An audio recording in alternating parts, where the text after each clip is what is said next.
নীলা কোন সময় ধারণ করতে হবে, একটা মানুষ কি পরিস্থিতিতে নীলা ধারণ করতে পারে। দেখুন, বিভিন্ন রকম নীলা হয়, তো বিভিন্ন রকম নীলার প্রয়োজনীয়তাটা বিভিন্ন রকম। কেউ ইন্দ্রনীলা পরেন, কেউ অপরাজিতা নীলা পরেন, কেউ রক্তমুখী নীলা পরেন, কেউ পীতাম্বরী নীলা পরেন। তো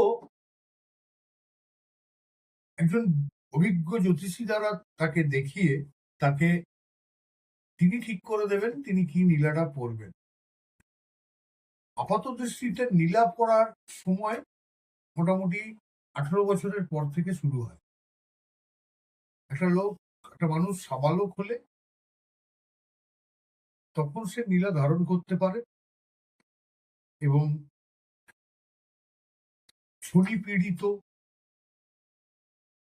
তার কোনো কাজ হয় না, প্রচুর খাটছে কিন্তু কোনো রেজাল্ট পাচ্ছে না, জলের মতন পয়সা বেরিয়ে যাচ্ছে, কোথা লোকের সঙ্গে ঝগড়া বিবাদ বিতণ্ডা হচ্ছে।